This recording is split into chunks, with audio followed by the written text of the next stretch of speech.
她想找人干掉她未婚的前男友，还希望他死得非常痛苦。可对面的老板听完直接懵了，跟他说：“大妹子，你弄错了吧？我们这是做保姆月嫂的，只提供打扫和看孩子的服务。”接着还不由自主补充一句：“干暗杀至少要几十亿韩元呢。”女人这下也懵了，她哪有那么多钱啊？刚离婚还得付大笔房贷。话还没说完，老板就接话了：“新开的家政公司缺清洁工。”她立马感兴趣了。每小时多少钱？她叫池松里，是个新晋单身的女人，人生总有无奈，虽不是污点，在韩国却足以受人白眼。松里只怪自己当初选人不当，然而她还没被感动就睡着了。没多久，松里就回到家，却突然看见回国的妹妹，吓了一跳。她没有事先告诉家里，还带回了5岁的儿子杰一。妹妹恩圭和松里相似又不同，相似的是都单身，不同的是姐姐离了婚，而妹妹选择了单亲妈妈。5年前，恩圭突然告诉家里，她自己怀了个男孩。爸妈听了气得要命：“你在哪儿呢？啊，你这疯婆子！”虽然松里不能理解恩圭的做法，但我觉得孩子是清白的，于是我准备逗他笑清静一下。没想到他觉得我幼稚，直接转头不理我了。就这样，一家3人搬进了松里准备婚礼的新家。晚上杰一睡着后，2姐妹坐下来聊天。原来恩圭在国外遇到麻烦，不得不回国暂住一阵。她告诉松里千万不能告诉父母，她明天就要去新公司上班了，因此需要姐姐帮忙送孩子去幼儿园。但松里显然不太乐意，可恩圭怎么会不明白他呢？随即递给他一个信封，姐姐嘟囔着，手却老实的接过去，一看金额就迅速塞进口袋，不假思索问明天几点到校。所以第2天一早就看见一个女士戴着太阳眼镜，穿着黑色风衣，旁边是个5岁大的小男孩。他们一前一后过斑马线。很快，大姨和小外甥到了幼儿园，这是本地一所高端幼儿园，不仅教孩子们瑜伽和专注力，全天还得用英语沟通，真正实现了寓教于乐、快乐成长。高额学费让松里大吃一惊，她开始担忧自己的未来，于是她自己盘算起来，即使现在怀孕，也要到40岁才能把孩子送幼儿园。孩子上大学时，她已60。转眼到了放学时间，听闻新孩子是国外出生的，家长们觉得他英语发音正宗，纷纷猜他家庭可能很富裕。打招呼前，松里和杰一已经走了。长马尾妈妈说她问过院长，杰一的妈妈在华尔街的金融公司工作，开的都是些2或 P 头的豪车。大波浪妈妈有点嫉妒，以为人家嫁了个富豪，实际上松里的座驾是一辆人力自行车，因为要偿还房贷，他还得兼职送外卖。晚上下班后，松里来到大发不动产，发现自己住的房子跌了1.6亿韩元，尽管急着出售，却无人问津。这时候老板娘提醒她，原本就建议她老公选好地段，她偏不听。现在2手房市场萧条，好地段的房子反而涨价，甚至一房难求，就像身后的河畔庄园一样，同样面积的房子得花13亿韩元。就在那时，松里突然收到一个前往河畔庄园的跑腿任务，一心想着能挣多少是多少，他就去了。开门的竟然是他曾经最好的朋友哈娜，他们俩上学时形影不离，好到几乎想天天粘在一起。但因为某些未知的原因，2人的关系变得很僵硬，2个人谁也不理谁。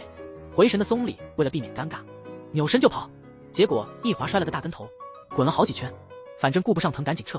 夜里一家3口碰见了，恩圭立刻看到姐姐胳膊受伤，旁边的杰一还吹气帮忙减痛，这让30出头的松里感动极了。知道了松里受伤的整个过程，恩圭真是太心疼了。经过仔细考虑，他想出了个办法，他决定分担一半生活和房贷，但钱不全是他出的，姐姐得少工作些，帮忙照顾杰一。第2天一大早，松里正在准备早餐，突然卫生间里恩圭的尖叫声传来，马桶似乎出了点问题，不断冒泡，冒得厉害，一时忍不住直接走了过去，不懂事的想去摸摸，边做饭边打电话跟物业讲。场景突然切换，松里去接杰一放学，结果遇到短发妈妈，她冲上来打招呼。对不擅长社交的人来说，这太让人头疼了。想象一下，如果直接说自己是孩子大姨，对方明白情况不再问就好了，但事实往往不那么理想，妈妈们一定会继续寒暄，这时候不回应就显得不礼貌了，话题最后肯定会落到婚姻上。如果回答已婚，接着就会聊到孩子和老公，但不愿撒谎，如果说自己离过婚，不仅会被人轻视，杰一可能还会被排斥。正在松里伤脑筋时，哈娜忽然来打招呼，2人刚聊几句，妈咪妈咪，真是麻烦大了，解释都不好解释，毕竟妈妈们都在听着。接下来会有什么有趣的事情发生呢？他高兴地打扫着未来的新家，没想到碰见未婚夫带着前女友回来过亲密，就这样他变成了单身30多岁女性。原来松里在幼儿园遇到了哈娜，她其实不是杰一的妈妈，但话还没说完，外甥突然跑出来喊了声妈咪，这下子想解释都没法解释了。回家路上，松里一头雾水，索性直接问孩子为何称呼她为妈妈，没想到杰一说自己也不清楚。虽然现状让松里很尴尬，但他没有发火，还教育外甥不要撒谎。这时候一位新搬来的妈妈过来打招呼，赞扬杰一长得像妈妈那么漂亮，陌生人的赞美让松里特别高兴，装作杰伊的妈妈跟人家聊得很嗨。杰伊旁边听得都快受不了，正想说出真相，突然被大姨捂住嘴，然后找借口带他回家了。杰伊还真不懂为啥不能撒谎呢？不能说谎。懂了，我不会说谎，我们以后千万不能说谎，这么约定哦。行。夜里杰伊辗转反侧，缠着大姨问婚照里的男人是谁。孩子的好奇心勾起了松里的悲伤回忆。还有58天就是婚礼了，他向好友们发送了邀请函，大伙都说他嫁了个好对象，组长这辈子也难遇到如新郎这样的高品质男人。他1个月的收入抵他1整年。边上的丸子头也赞新郎帅气，关键是他们已经买了新房。短发女生明显羡慕不已。但就在婚礼前53天，松里正在高兴地打扫新居，突然听见门铃响了，紧跟着未婚夫和前女友一起闯了进来。他看清情况，又气又伤心，这婚显然是结不成了。但出乎我意料的是，跟爸妈电话求安慰时，他们却说婚姻就是这样，人人都是将就着过，只要男人没犯大错，就忍忍吧。听从父母的意见后，松里本来要说的话又咽了回去。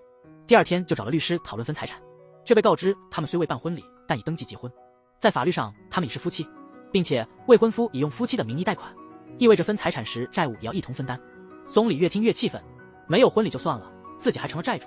最关键的是，对方明明是过错方，律师说这对他在诉讼中很有利，但要提供对方犯错的视频，或者经过当事人同意的录音文件。松里越听越觉得不可思议，他亲眼所见还需证据吗？开始怀疑律师的实力了。然后两人你一句我一句，在办公室争执起来，最终得出一个结论：眼前这律师一窍不通，茶还很难喝，临走时竟指摘别人没良心，搞得律师都懵了。没证据怎能赢官司呢？回想这事，松里对外甥说照片里那个是坏蛋，突然感到肚子痛，走向卫生间。坐下时不知从哪里传来了奇怪的声音，还没反应过来，马桶又开始冒泡泡了。忍无可忍的松里拿起马桶刷，准备上楼去问个明白。结果一开门，他惊讶地发现楼上的那个男生竟然是他21岁时一起经历过尴尬旧事的前男友。松里直呼好家伙，为什么曾经的挚友和前男友都出现在了这座城市，并且都比他过得好呢？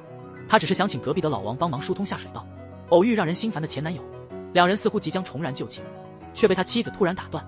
松里无奈只好用脚踢来发泄愤怒，接着两人尴尬地寒暄了一阵。回到家后，松里像个得不到糖的孩子一样对着墙壁发泄不满，妹妹误以为他内分泌失调了，松里却放纵自己继续发泄，躺在地上懊悔自己的命运，纳闷为何别人都比自己过得好，也疑惑为何深爱的人最终要分开。第二天如往常一样准备送杰伊上学，这次小家伙却提出了一个愿望，松里毫不犹豫地答应了。杰伊突然说：“你愿意当我的妈妈吗？”到了幼儿园，杰伊兴奋地向英语老师介绍她是我妈妈，并向朋友们宣布这是我妈妈。松里想要纠正，但又担心影响孩子的面子。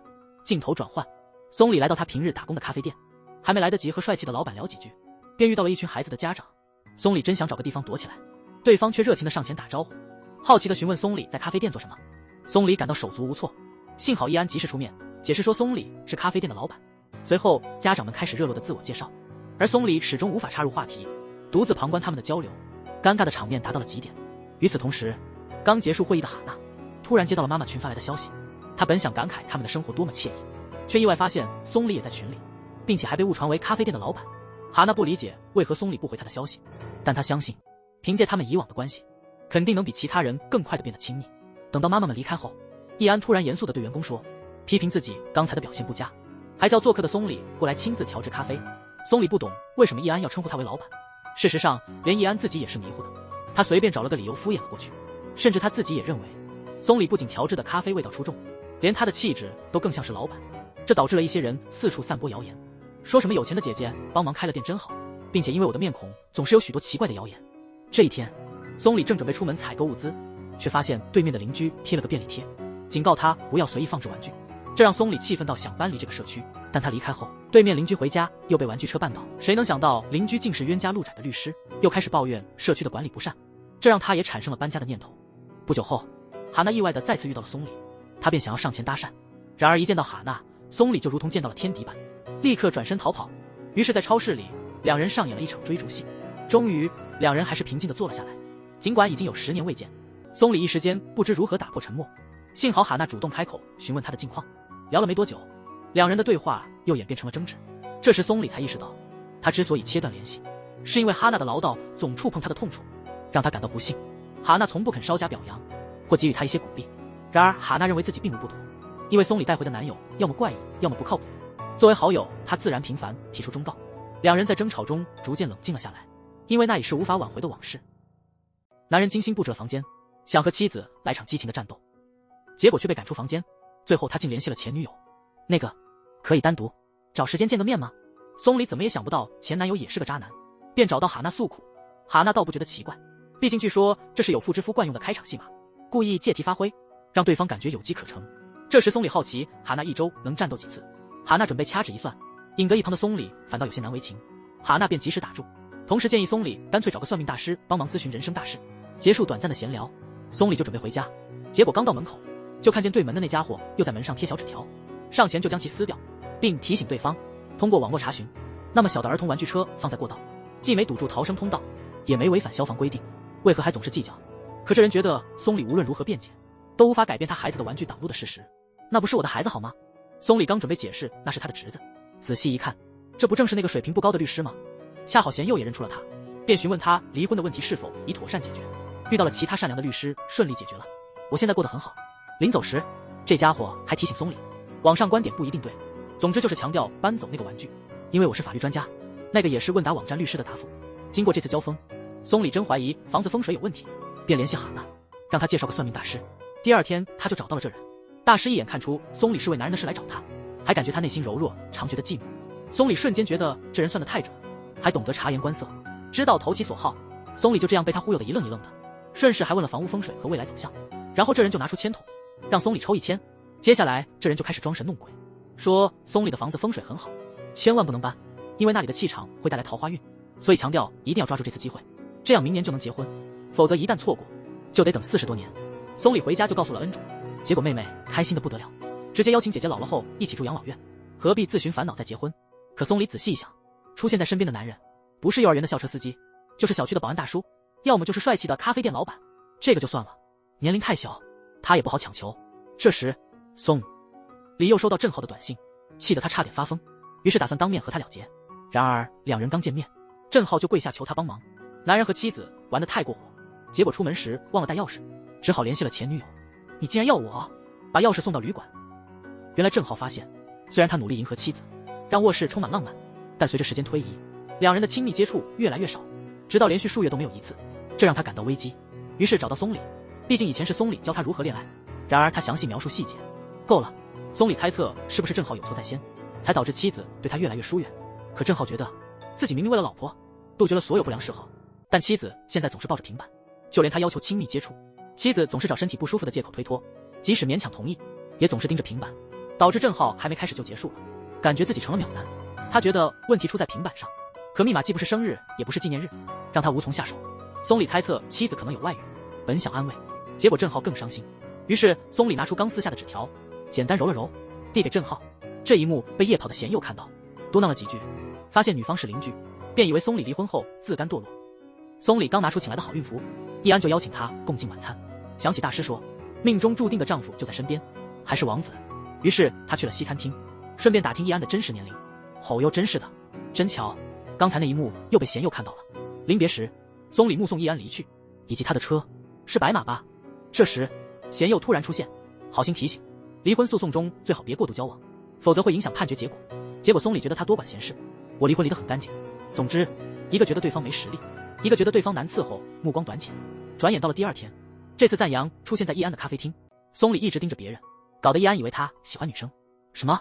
恰好这时赞扬的平板没电了，想让松里帮忙充电，于是松里趁他离开，想破解平板密码。就在他一筹莫展时，易安给他出了个主意，通过仔细观察，密码位置只有一个指纹。转眼松里就把发现告诉了郑浩，其实赞扬没外遇，只是沉迷19禁网络小说。郑浩委屈地问松里，明明有了我，干嘛还舍近求远？那就是他太善良了，跟不上时代的步伐，不能总是老一套，得像小说里那样，学会尝试新花样，才能打破现状。第二天，松里发现杰伊情绪低落，一打听才知道学校要举办父亲节，可他没爸爸，没人能去参加。这时易安走过来，杰伊，我可以去参加吗？另一边，赞扬看着网络小说，心里一阵激动，同时他好奇，虽然昨晚感觉不错，但一向呆呆的老公到底跟谁学的这些新花样？没多久，郑浩就把好消息告诉了松里，虽然松里不确定方法对不对，但效果很明显。然而两人高兴没多久，当晚郑浩就出了问题，紧接着就发生了开头的一幕。然而松里刚准备进电梯，就被一个女人拦住，原来女人误以为她是旁边男人的三姐，想给她点教训。这时贤佑突然出现，拉开了女人，但松里也不是好惹的，准备反击，不仅推倒了贤佑，还嫌弃地拍了拍他，临走前还狠狠踩了一脚，然后继续和女人争吵。贤佑赶紧上前劝解，没想到两个女人都是老手，贤佑劝不成，反被牵连。这时那个女人才意识到找错了人，于是又去找真正的三姐。与此同时，郑浩想寻求路人帮忙，结果他那另类的打扮让人误以为是变态，那人就急忙报警。面对警察的询问，郑浩既想解释，又觉得不便透露个人信息，但想到楼上被困的小娇妻，只好厚着脸皮向警察借钥匙。然而还没等警察反应过来，就看到松里在暗示钥匙的位置。第二天，贤佑来到松里家门口，还没等他按门铃，松里就走了出来。贤佑只好谎称是上班路过，其实松里看他欲言又止的样子，就猜到贤佑有话想说，但贤佑纠结了半天，才吞吞吐吐地说出是他的委托人让他来转达歉意。松里坦然接受了那个女人的道歉，同时也向贤佑表示了歉意，毕竟他也推了对方几下。不过转头他又告诉贤佑一个道理，那就是千万别跟女人讲道理，我没道理要向你道歉哦。转眼到了晚上，松里把易安打算冒充杰伊爸爸的事告诉了哈娜，同时又提起第二天的幼儿园庆典。谁知一听到这事，恩圭也开始装可怜，一个劲地吵着要去。其实刚开始恩圭还打算女扮男装参加儿子幼儿园的父亲节，结果姐姐透露易安有代替参加的想法，但恩圭并不认同这种方式。然而松里给他看了照片后，这个不婚主义者的态度立刻改变了。第二天，形形色色的家长带着孩子来到了幼儿园，转眼间妈妈团3家人就齐聚幼儿园。而他们正聊得火热时，松里的到来让伊丹妈又转移了目标，毕竟她在咖啡店见过易安，以为对方只是一个工读生，便觉得松里不受丈夫待见，才让外人代替参加亲子活动。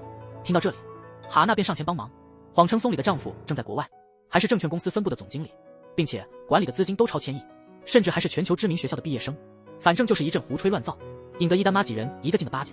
不过转头哈娜就向松里认错，毕竟松里不想总是撒谎骗人，但哈娜却觉得半真半假的消息不算骗人，因为恩圭毕业的学校是真的，金融圈的工作也很赚钱，再加上伊丹妈平时总是让人不悦，她才一时心急替她解围。这时还在努力奋斗的夏农爸闪了腰，以至于比赛和争斗全部中断，而老师也为了缓解气氛，便叫停了比赛。但哈娜的老公为了替儿女夺得名次，便建议来场决赛，于是伊丹爸就和哈娜老公比起了腿力。随着比赛开始，哈娜老公始终表现得从容不迫，而伊丹爸那瘦小的身板却憋得满脸通红，却无法撼动对方一丝一毫，直到哈娜老公低下头弯下腰，然后一声大喝，伊丹爸就倒下了。第二天接了孩子后，伊丹妈不顾儿子的要求，便提议一起去儿童咖啡厅喝一杯。然而这女人不知是家庭地位太低，还是经历的挫折太多，总是时不时的嘲讽哈娜，觉得她太辛苦，不然怎么会为了那点微薄的工资还怀着孕坚持工作。这是我想做的事啊，钱的味道有多甜啊，而且我其实赚的比你们想象的多。这时游乐区传来哭声，伊丹跑出来告状，说是诗雅打了他，但诗雅却说是伊丹先动手的。伊丹妈一听就像菜市场的泼妇，立刻开始骂人。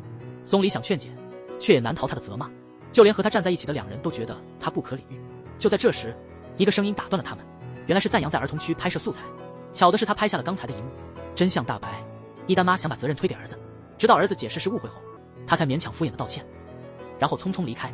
待他们走后，赞扬加入了松里和哈娜的聊天，但他的话题却让人细思极恐。我可以问你一个问题吗？ 우리 오빠랑 바람피니까 재밌어요? 女人刚涂完面霜，就听到墙里有怪声，她四处找，仔细听了很久，最后确定是马桶那传来的。她问有人吗？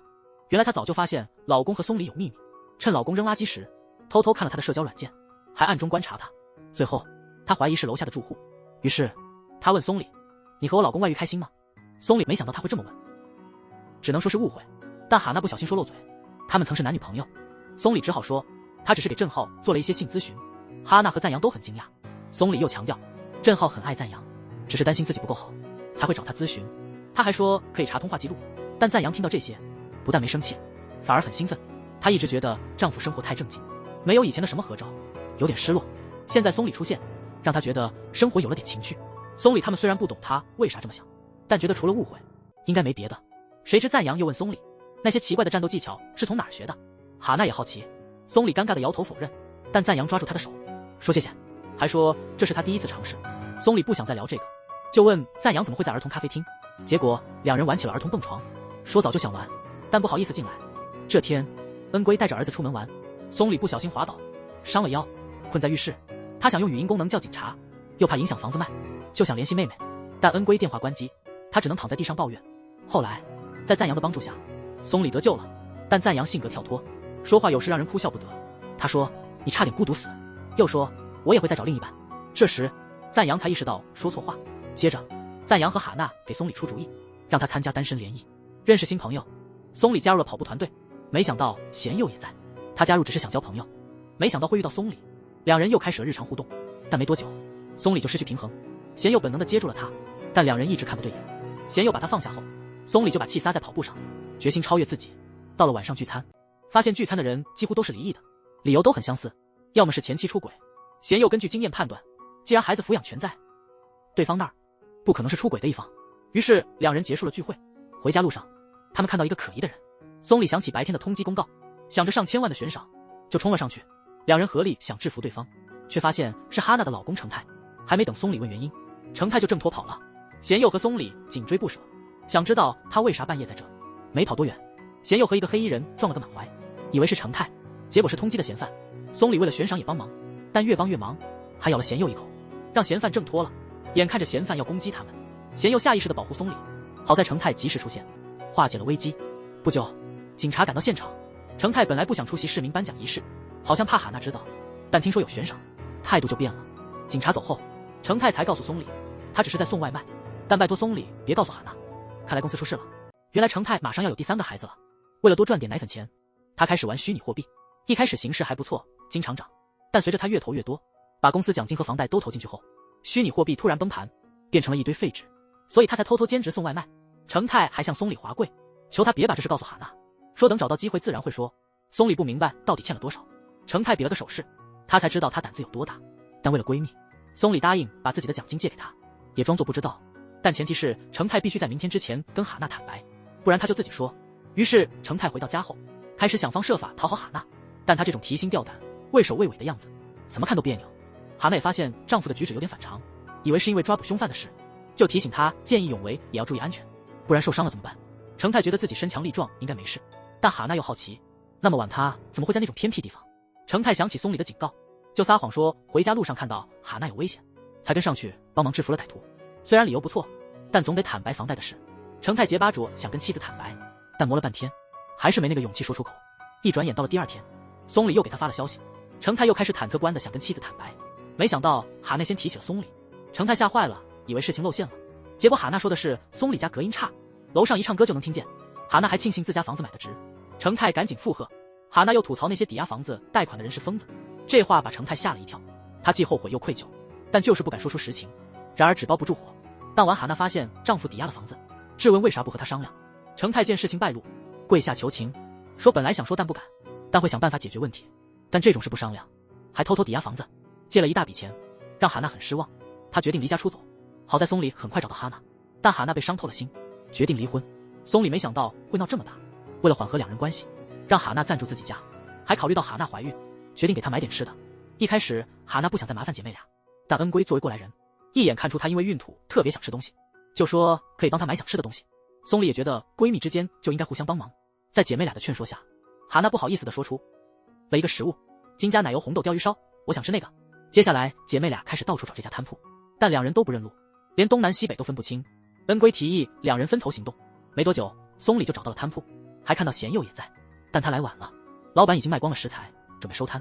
不过松里发现还有一份打包好的鲷鱼烧，于是看向贤佑，没想到这家伙3下5除2吃掉手里的东西，抓起鲷鱼烧就想跑，结果被松里一把抓住。这是鲷鱼烧吧？对，没错。然后呢？松里开始求贤佑把鲷鱼烧卖给他，但贤佑直接说不卖。松里只好苦口婆心地说家里有个孕妇，不是我啦。接着他把哈娜的事告诉了贤佑，贤佑知道这是程泰的妻子后，答应了松里的请求，但他又想逗逗松里。就在这时，易安也跑过来买鲷鱼烧，不过听说没食材了，大家就问需要啥材料，最后都满载而归。但在进屋前，贤佑特意说刚才真想给他鲷鱼烧，只是逗他玩。可两人的互动让恩圭看出点苗头。俗话说拿人手短，吃人嘴软，即使是最好的闺蜜，哈娜也坚持自己的原则，一大早就开始帮忙打扫冰箱，还清理卫生。尽管松里劝她别累着，但哈娜觉得孕妇多活动好，这也能让她心情舒畅。为了帮哈娜平复情绪，松里想了半天也没辙，直到赞阳来找他。易安无意中提到哈娜家的双胞胎肯定想妈妈，赞阳才灵光一闪，拿出手机调出家里画面，说可以用智能设备观察家里情况。松里趁机问哈娜怎么远程控制扫地机器人，让哈娜演示一下操作。当哈娜操作扫地机器人来到餐厅时，松里趁着画面里3人齐聚，松里顺势提了一句孩子，哈娜既心疼又觉得对不起他们。没想到几天不见，孩子们却说：“妈妈什么时候回来？爸爸也盼着妈妈快点回来。我没有想妈妈。”哈娜没想到女儿不想她的原因是不想读书写字，儿子还觉得爸爸做的速成食品更好吃，气得哈娜准备教训父子三人。程泰那边马上上演了一出有鬼来袭，吓得两个孩子直接扑进爸爸怀里。不过程泰好像察觉到了什么，哈娜赶紧调转扫地机器人的方向。即便这样，哈娜心里的怨气还是没消，但她又不能揭穿程泰，只能在松里这边生闷气，还觉得自己总是在当恶人。于是哈娜让松里给她贤佑的联系方式，打算找他商量离婚的事。松里虽然不同意哈娜离婚，但为了让她回归幸福家庭，就偷偷拜托贤佑一定要说服哈娜别离婚。结果第二天，哈娜还是坚持要离婚，松里把贤佑拉到一边，没想到这家伙竟然说了一堆歪理。总之，他理解哈娜的委屈和付出，也愿意帮忙，气得松里骂他不懂婚姻，不知道离婚有多难。没想到贤佑直接说他也离过婚，这引起了松里的好奇。原来贤佑和对方只是同居了3个月，并没有领证，但在经历了背叛后，早在前年就分开了。他和松里一样，也没有孩子。贤佑觉得，只要信任破碎，即使勉强在一起，也很难恢复从前的生活。但在松里看来，哈娜的情况不一样，希望贤佑别急着劝哈娜。另一边，哈娜偷偷用扫地机器人观察家里，发现程泰虽然照顾孩子很用心，但精神状态不太好，还总是抱着他的东西发呆。哈娜看着也心疼，毕竟程泰人品不错，是个宁愿自己吃亏也要照顾别人的烂好人，而且两人的关系一直挺融洽。松里走过来，看到哈娜伤心的样子，又看了看手机，决定再劝哈娜。毕竟程泰只是犯了错，并不是那种特别糟糕的情况，而且哈娜还有3个孩子，生活其实挺幸福的。但在哈娜看来，她其实并不想怀上第3个孩子，可家里的另外3个孩子却很高兴，完全不顾及她的感受。于是哈娜故意说，3宝来了之后，玩具要分给弟弟妹妹。结果2个小家伙都表示，可以不给双胞胎哥哥或妹妹，但愿意全部送给即将出生的弟弟或妹妹。接着哈娜又分析了抚养孩子的压力，结果在程泰和2个孩子眼里，他成了爱计较的坏人。可无论是教育，还是平时的吃穿用度，都离不开钱。要不是他每天精打细算，忙里忙外操持家庭，哪有现在的幸福生活？然而程泰却保证，只要夫妻俩互相扶持，一切都能变好。就像刚结婚时一样，两人根本没想过能有高档房子。可结果呢？程泰把这份信任搞得一文不值。与此同时，毫无办法的程泰决定把公司股份卖给另一个股东，换钱来保住家庭。挂了电话后，他猜到是妻子在远程控制，于是冲上去祈求原谅，承认自己已经反省了错误，知道自己有多蠢。程泰这才明白，自己太容易相信别人了，也理解了妻子表面上的冷酷无情，其实是为了家庭的和谐。经历了这么多，他才知道身边的人才是最值得亲近的。于是程泰希望妻子能继续回来督促他，帮他改正缺点。正好2个孩子也在这儿，也加入了想妈妈的行列。在这种又气又好笑的氛围下，哈娜终于放下了成见，转身跑回了家，还警告丈夫下不为例，同时希望他记住，夫妻俩要一起商量，才能继续生活下去。松里得知哈娜解开了心结，顺利回到家后，正准备和妹妹庆祝，却接到易安的电话，于是赶到了店里，结果发现易安喝得烂醉，躺在店铺外面。松里喊醒他，没想到这小子不仅对着他发呆，还主动亲了他。那么接下来会发生什么呢？我们拭目以待。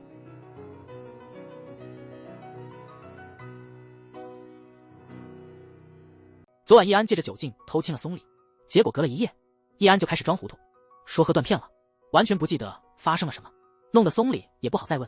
正好赞扬哈娜来找他，几人就聊起了昨晚的事。松里心里清楚，很多人不是真心的，酒醒后就会装作没事。哈娜觉得易安肯定记得，问松里以后怎么相处，没想到松里一脸担心，怕2人年龄差太大，会有代沟。哈娜没想到松里想得这么远，赞扬倒是吃瓜吃得很开心，还怂恿松里试试看。易安却后悔死了，刚才怎么不说实话？他还好奇松里今天怎么没反应，偷瞄了2眼，发现松里好像没事人一样。易安开始怀疑人生，是不是自己吻技太差？松里才没印象，这集是不是专门讲吻戏？不然下班路上松里他们怎么会碰到有人当众表演？特别是赞扬，恨不得贴脸看。结果发现那2人是网红夫妻，赞扬拿出手机给松里他们介绍，还说了网红的利弊，有名气就有广告，钱也就来了，所以很多宝妈都想试试。赞扬介绍的起劲，松里哈娜看得入迷，连3个小孩都学起了转圈。晚上松里准备回家，被炸鸡香味勾起食欲，一定很好吃，要分你一些吗？又要像上次钓鱼烧一样跟我要吗？松里尴尬的要死，赶紧岔开话题。没想到提到哈娜夫妻离婚，显得贤佑更无能，可能是受网红影响。当晚松里刷到那对夫妻的街拍视频，他也想试试，哪怕恩圭觉得没那么简单，松里还是摆弄了一番。哈娜更直接，拿着手机对着老公一顿拍，还不停指导。程泰一脸懵，这组照片成了赞扬的开心果，她准备和老公分享，一开门快乐没了，惊吓倒不少。原来郑浩也迷上了直播，想吓吓妻子提高流量，结果反被赞扬弄伤脖子。第2天这事传到松里耳朵里，赞扬发现既然老公都在尝试，天普一带肯定有很多人想挑战，拿出手机找熟人，一眼看到夏农妈，流量还不错，就是评论惨不忍睹。松里听了听，觉得夏农妈让他忘了原唱，赞扬却乐得不行，还建议松里把离婚故事当成新婚离婚 vlog 分享，说不定能爆红。这时松里收到易安短信，说受伤没法开业，松里今天只能休息。但他很快反应过来，猜易安是不是在躲自己。送娃上学时，松里碰见新晋网红夏农妈，她一脸愁容，原来名利背后不全是鲜花，还有各种人身攻击。夏农妈打算起诉那些人，但没门路。松里好心介绍了一人，贤佑也被助理纠缠，助理想让他跟风改变律所风格，贤佑没办法，只能加入。松里他们进来时，看到一副罗都在那瞎晃。送走夏农妈后，两人来到小吃摊，贤佑从松里和老板娘的交谈中察觉，松里坦率自然，和任何人相处都轻松自在，而自己虽是常客，老板娘却对他没印象。贤佑决定，什么啊？这气氛是怎样？松里，气氛到位。松里满眼期待。贤佑慎重表示，和我合作，一起做件事吧。什么？松里没想到期待了个寂寞。原来他和夏农妈商讨起诉案时，松里完美传达了意思。贤佑觉得松里是不错的合作伙伴，尤其是还有离婚经验、解除婚约经验、劈腿，甚至被误会为第三者的综合经验。贤佑的话虽然句句在理，但句句扎心，气得松里想骂他，但贤佑就是缺心眼，他只能生闷气。转头松里把气撒在妹妹身上，恩圭觉得这工作不错，搞不好两人还能产生暖味。松里觉得妹妹越说越离谱，恩圭又提起易安，意思是后面会发生什么谁也不知道。第二天，松里以为上班迟到，易安发来短信说被关在电梯里，拜托松里先开店。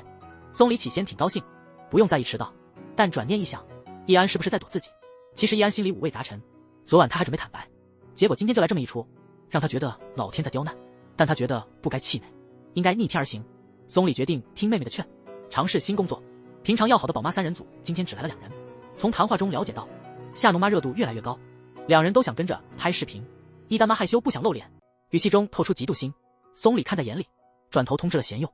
贤佑查到攻击夏农妈的人，转眼夏农妈出现在伊丹妈身后，直到夏农妈念出恶毒留言，伊丹妈才停止狡辩，但她毫无羞愧心。